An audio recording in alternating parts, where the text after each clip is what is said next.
اور جو قرآن کی آیت کریمہ میں نے آپ کے سامنے پیش کیا اس کا ترجمہ تو آپ نے اپنے بینر کے اوپر لکھا ہوا ہے، خدا نے آج تک اس قوم کی حالت نہیں بدلی، خدا نے آج تک اس قوم کی حالت نہیں بدلی، نہ ہو جس کو خیال اپنی حالت آپ بدل لیں۔ میں سمجھتا ہوں کہ آپ ایک عظیم کاز کو لے کر، ایک بہت بڑا مشن کو لے کر آپ لوگ کوہستان اسٹوڈنٹس موومنٹ بنانے جا رہے ہیں، اور یہ وقت کی ایک بہترین کاوش ہے اور اولین ضرورت ہے۔ یہاں ہمارے ایک دوست نے کہا کہ ترقی کیا ہے، چونکہ میں نے ڈیولپمنٹ اسٹڈیز میں ایم فل کیا ہوا ہے، یہ میرا موضوع ہے کہ ترقی کیا ہے۔ ترقی دو قسم کی ہوتی ہے، ایک مادی ترقی ہے، ایک غیر مادی ترقی ہے۔ مادی ترقی میں آپ کا ہسپتال آ گیا، روڈ آ گیا، سارا انفراسٹرکچر آ گیا، اسکول آ گیا۔ ایک غیر مادی ترقی ہے، اور غیر مادی ترقی ہے وہ اس کا بنیادی ایلیمنٹ یا عنصر جو ہے وہ ہے آپ کا تشخص۔ آپ کون ہیں؟ مینگل صاحب کوہستانی ہے، عباسی ہے، بلوچی ہے، سندھی ہے، سرائکی ہے، تو ہمارا تشخص بنیادی چیز ہے۔ لیکن ہو کیا رہا ہے اس وقت؟ مجھے جو سمجھ آئی ہے کہ آپ لوگ بھی اس وجہ سے جمع ہوئے ہیں کہ آپ کے بڑوں کا کچھ پاؤں پھسلتا ہوا نظر آ رہا ہے، آپ کے بڑوں کا پاؤں پھسلتا ہوا نظر آ رہا ہے۔ ایک طرف تعصب ہے، دوسری جانب آپ کا تشخص ایٹ اسٹیک ہے، کوہستانیوں کا تشخص ایٹ اسٹیک ہے۔ کون بچائے گا؟ بڑوں کا تو پاؤں پھسل گیا، چھوٹے سوچتے نہیں، جوان سوچتا نہیں، جوان کے پاس ویژن نہیں۔ کون اس ڈوبتی ہوئی کشتی کو بچائے گا؟ آپ ہی ہیں جو بچا سکتے ہیں۔ ہم تو ڈکلائننگ ایج میں، ہم ابھی 50 کراس کر چکے ہیں، کسی بھی وقت بلاوا آ سکتا ہے اللہ کی جانب سے۔ آپ کے بارے میں کم از کم کچھ توقعات تو رکھی جا سکتی ہے کہ آپ کی عمر لمبی ہو سکتی ہے۔ ہماری تو توقعات بھی ختم ہے، لیکن ہمیں فخر ہے کہ ہم اپنے نوجوانوں کے ساتھ، اور میری ساری زندگی نوجوانوں کے ارد گرد اور ان کی تعلیم و تربیت کے حوالے سے گزری۔ میں 2019-20 مجھے سن یاد نہیں، 19 سے یہاں پہ مولانا تقی عثمانی صاحب آئے تھے، اس کو سننے میں، اور مفتی شرف الدین صاحب گئے، تو میں ہمیشہ یہ کہہ رہا تھا کہ، اور میں بین الاقوامی طور پر بھی میرے 14 دورے ہوئے ہیں، ان کے تناظر میں یہاں ہماری یونیورسٹیز کے اندر، ہمارے کالجز کے اندر، ہمارے مدارس کے اندر میں جب یہ بات کرتا تھا تو لوگ کہتے ہیں جی آپ کیا بات کرتے ہیں؟ میرا یہی موقف تھا کہ تربیت کا فقدان ہے، مدرسے میں بھی، کالج میں بھی، یونیورسٹی میں بھی، حتیٰ کہ اسکول اور گھر میں بھی تربیت کا فقدان ہے۔ ایک طرف تربیت کا فقدان ہے، دوسری جانب قحط الرجال کے دور سے ہم گزر رہے ہیں۔ یہ قحط الرجال کا دور ہے۔ تو تقی عثمانی صاحب نے یہاں کہا، اس بات کو انڈورس کیا، انہوں نے اپنی زبان سے، وہ الفاظ مجھے یاد ہیں، انہوں نے کہا ایک علم کو پڑھانا ہے، ایک علم کو سکھانا ہے۔ ہم علم کو پڑھا رہے ہیں، علم کو سکھا لے رہے ہیں۔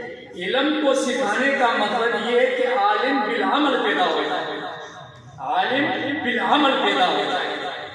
تو بھائی دیکھو، ایک طرف 313، دوسری جانب 1000۔ تو اسلام کوالٹی کی بات کرتے ہیں، کوانٹٹی کی اسلام نے کبھی کوانٹٹی کی بات نہیں کی، اسلام ہمیشہ کوالٹی کی بات کرتا ہے۔ تو مجھے فخر ہے کہ آپ لوگوں نے آج کچھ سوچا۔ سراج الدین بھائی مجھے اس لیے پسند ہے، اس نے کل بھی فون کیا، آج بھی فون کیا، کہ متحرک ہے، اور مجھے ایسے جوانوں سے زندگی تحریک کرنا ہے۔ میں یہاں اس موقع مناسبت سے 2-4 چیزیں جو میرے ذہن میں ہیں میں کرنا چاہوں گا۔ ایک چیز تو تعصب ہے جو آپ نے دیکھا کہ ہمارے ہاں تھوک میں پائے جاتے، پرچون کی بات نہیں ہو رہی، وہاں تھوک میں آر پار اور میں فلاں، میں یہ فلاں کون فلاں علاقہ، تو یہ تعصب تھوک میں پائے جاتے۔ دوسری طرف ہمارا جو مسئلہ ہے وہ مسئلہ ہمارا ہم من حیث القوم خودی اور خودداری کے درس سے، علامہ اقبال کی خودی اور خودداری کے درس سے بہت دور جا چکے ہیں۔ ہمیں واپس آنا ہوگا، ہمیں مڑ کے پیچھے ہمیں دیکھنا ہوگا کہ خودی کیا ہے، خودداری کیا ہے، ہمیں واپس آنا ہوگا، اور واپس لانے میں آپ لوگ ہی کلیدی کردار ادا کر سکتے ہیں، کیونکہ آپ تو اقبال کے شاہین ہیں، آپ تو دین کے شمع ہیں، آپ تو دین کے رکھوالے ہیں، تو آپ ہی ایک کلیدی کردار ادا کر سکتے ہیں۔ دوسری جانب کیا ہے، پوری امت مسلمہ اس وقت اور پاکستان بالعموم اور کوہستان بالخصوص ہم سورۃ حجرات کی روشنی میں تحقیق سے خالی ہے، تحقیق سے ہماری ایک سوشل میڈیا کا دور ہے، بات اٹھا دی بغیر تحقیق کے دھڑام کر کے ہم نے ڈال دیا، ہمیں نہیں پتہ ہوتا ہے کہ اس کے پیچھے ملک کا، دین کا، عقیدے کا، اسلام کا کتنا بڑا نقصان ہوتا ہے، اور میں کیا کرنے جا رہا ہوں۔ تو لہٰذا یہ تحقیق کا جو ایلیمنٹ ہے یہ آپ کی زندگی کا حصہ ہونا چاہیے۔ وہ کسی نے کہا ہے نا کہ دستار کے ہر تار کی تحقیق ہے لازم، دستار کے ہر تار کی تحقیق ہے لازم، ہر صاحب دستار معزز نہیں ہوتا۔ دوسری جانب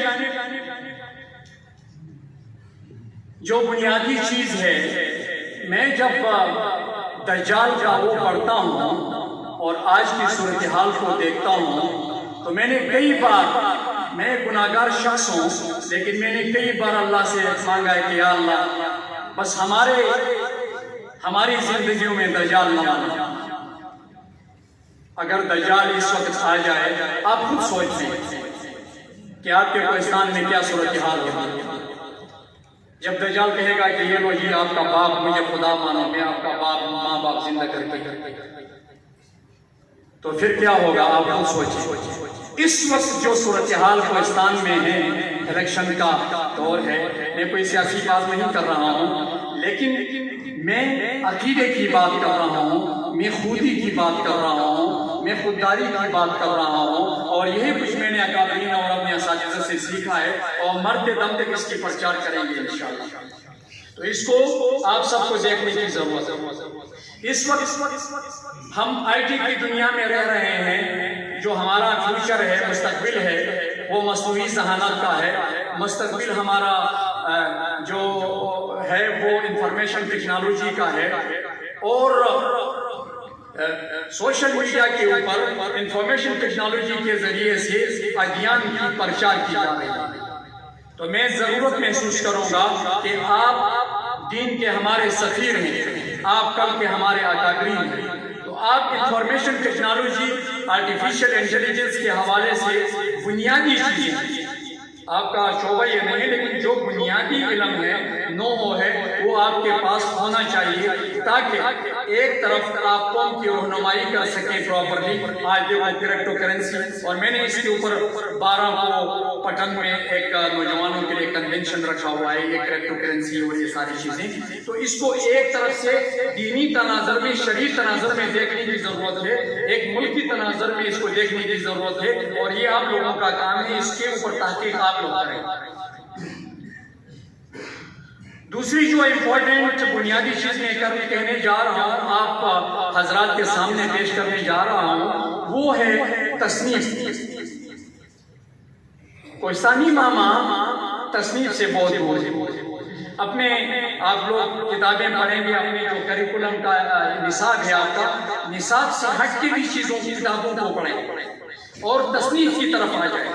ماشاءاللہ کوہستان اس حوالے سے ہمارے پاکستان میں مشہور ہے، جید علماء کوہستان کے اندر ہیں، اور مختلف مضامین کے، جس کو سبجیکٹ اسپیشلسٹ کہتے ہیں، منطق کے مختلف مضامین کے ماہرین پائے جاتے ہیں، لیکن ہم تصانیف سے آری ہیں۔ تو میں یہ گزارش کروں گا کہ تصانیف کی جانب آپ آ جائیں اور اپنی اردو ہو جو بھی زبان ہو، لیکن کوشش کریں کہ اپنی مادری زبان میں آپ تصانیف کو سامنے لائیں۔ میں نے مولانا عبدالحلیم صاحب اللہ ان کو بخشے، درجات عطا کرے، ان کے 105 کیسٹ میں نے ڈیجیٹلائز کی، ان کی تفسیر ہے 105 کیسٹ، ایک بسم اللہ کے اوپر اس کی 3 گھنٹے تفسیر ہے، اور اس کو انشاءاللہ میں پراپر وہ کر کے آپ حضرات کو بھیجوں گا، کسی کے ذریعے سے آپ اس کو استعمال کر سکتے ہیں، اس کو سن سکتے ہیں۔ اور اس کے بعد سے مجھے خیال آیا کہ قرآن کا وزن کوہستانی زبان میں ترجمہ ہونا چاہیے، اور اللہ تبارک و تعالیٰ کا میں شکر ادا کرتا ہوں کہ اللہ تبارک و تعالیٰ نے مجھے اس کام کے لیے چنا، اور میں نے اپنی نوکری بھی چھوڑ دی اس کے لیے، کیونکہ میرا بہت بڑا ٹارگٹ ہے زندگی کا، اور 8 پارے اس وقت 8 پارے میں کر چکا ہوں، اور میں تقی صاحب کا جو آسان ترجمہ قرآن ہے ادھر سے ڈائریکٹ ترجمہ کرتا ہوں، پھر علماء کی ٹیم اس کی وہ ریویو کرے گی، اس کو دیکھے گی، اور میں تو زبان کا ماہر ہوں، قرآن کا ماہر ہوں۔ اس وقت جو چیز ہے وہ ایک تو میں نے آپ حضرات کے سامنے رکھا کہ یقین کا بڑا مسئلہ ہے، یقین متزلزل ہو چکا ہے، خواص کا بھی عوام کا بھی۔ ہمارا یقین اللہ کی ذات عالی سے بدقسمتی سے ہٹ کے چیزوں کے اوپر آیا، لوگوں کے اوپر آیا، نہ کوئی نظریے کا پتہ ہے، نہ کوئی تشخص کا پتہ ہے، نہ کوئی حق کا پتہ ہے، نہ باطل کا پتہ ہے۔ تو ایک چیز میں یہ گزارش کروں گا کہ تحقیق ہی کے ذریعے سے ہم حق اور باطل میں تمیز کرنے کے قابل ہوں گے۔ اس وقت جو ماحول ہے، جو سوشل میڈیا کا دور ہے، اس میں حق اور باطل کے مابین تمیز کرنا محال ہو چکا ہے، اور اس چیز کو ہم کیسے کریں گے؟ تحقیق ہی کے ذریعے سے کریں گے۔ کوہستان اسٹوڈنٹس موومنٹ بہت ایک عمدہ کام ہے، عمدہ نام ہے، لیکن مجھے نہیں پتا کہ آپ کے اہداف کیا ہیں۔ ظاہر سی بات ہے، جب آپ نے موومنٹ بنائی ہے تو آپ کے کچھ مخصوص اہداف بھی ہوں گے، تو آپ کے اہداف جب آپ ڈیزائن کرنے جائیں تو اپنے اہداف کو ایسے ڈیزائن کریں کہ جو اچیویبل ہو، جو اس قابل ہوں کہ آپ ہدف تک پہنچ سکیں، آپ کے پاس اتنے ذہنی استطاعت ہو، آپ کے پاس مالی وسائل ہوں، آپ کے پاس لوگ موجود ہوں، تو ہدف آپ کا ایک نہیں بلکہ آپ کے اہداف ہوں گے، اور آپ اہداف کو بے شک اپنے بلند رکھیں۔ کچھ اہداف آپ کے حاصل ہوں گے، کچھ آسانی سے ہوں گے، کچھ مشکل سے ہوں گے، لیکن اہداف کا تعین لازمی ہے کہ کوہستان اسٹوڈنٹ موومنٹ کیا کرنے جا رہا ہے۔ مجھے جو لگا آپ کا سب سے بڑا ہدف متحدہ کوہستان میں تعصب کی بہبودی کرنی ہے، تعصب کی حوصلہ شکنی کرنی ہے۔ یہ تو سب سے بڑا، اس سے بڑھ کر کوئی ہدف ہو نہیں سکتا ہے۔ اور میں نے پچھلے دنوں سیو کے اندر بات کی، پٹن کے اندر بات کی، جلکوٹ کے دوستوں کے ساتھ بات کی کہ یہ جو جس طرف ہم گامزن ہیں، جا رہے ہیں تعصب کی جانب، یہ بہت بڑا ڈیزاسٹر ہوگا، اور یہ شیعہ سنی فساد سے بھی بڑھ کے فساد پیدا کرنے کا ایک اندیشہ ہے۔ تو مجھے یقین ہے کہ آپ کا یہ فورم اس تعصب کی بہبودی میں ایک بنیادی کردار ادا کر سکتا ہے۔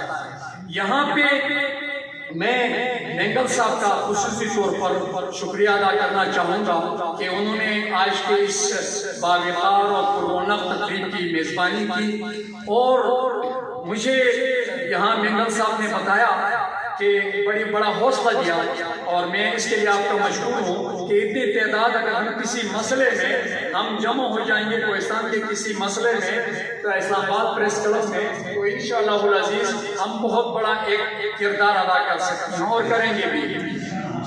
اور آخری بات جو میں کرنے جا رہا ہوں وہ یہ ہے کہ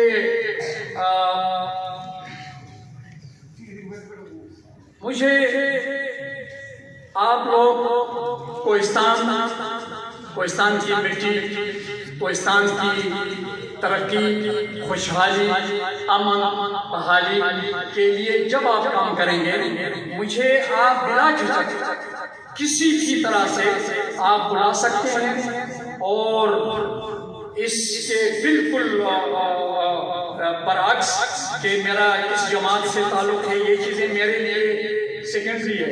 میرے لیے پرائمری چیز، میں نیشنلسٹ رہا ہوں ہمیشہ.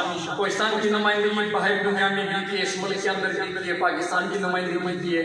تو میرے لیے یہ باقی چیزیں سیکنڈری ہے. میرے لیے پرائمری چیز، بنیادی چیز کوہستان ہے، آج ہے، کوہستان کی مٹی ہے، کوہستان کا مستقبل ہے.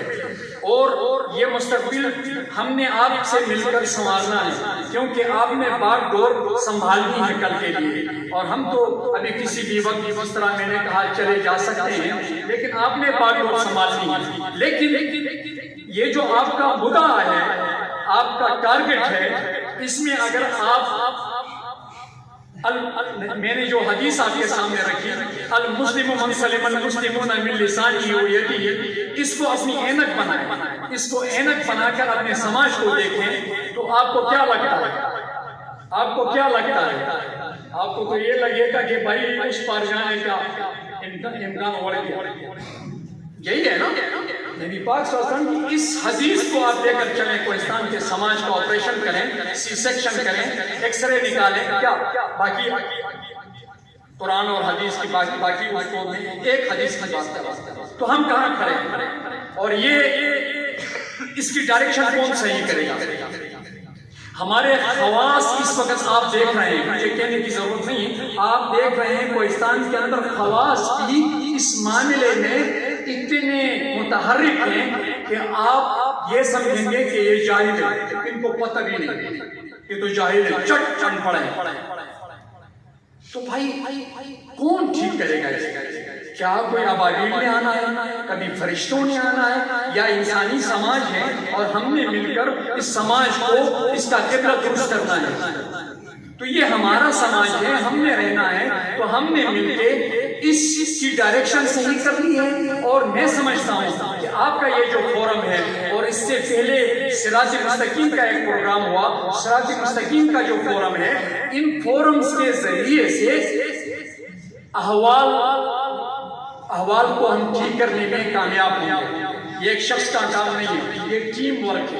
اور جب ہم ملیں گے، مل بیٹھیں گے، سوچیں گے، اللہ تبارک و تعالیٰ سوچنے کے وہ راستے کھول دیتے ہیں. یہ اللہ کا قانون ہے. تو میں آپ کا شکریہ ادا کرتا ہوں کہ آپ نے سوچا اور راستے بنے، راستے اللہ بنائے. اور ہم نے سماج کو تعصبات سے پاک کرنا ہے، اپنے سماج کو ہم نے ان غیر شرعی جو ہمارے حالات ہیں، ان حالات کو ٹھیک کرنا ہے. ہم نے کوہستانی قوم، کیونکہ کوہستانی قوم کی اپنی پہچان ہے، تشخص ہے، تو ہم نے اس تشخص کو بحال رکھنا ہے، اس کو برقرار رکھنا ہے. اور اس میں دھیرے دھیرے انشاءاللہ العزیز ہم مل کے چلیں گے. مجھے امید ہے کہ انشاءاللہ العزیز ہم آپ کے ساتھ ہی رہیں گے. وآخر دعوانا ان الحمدللہ.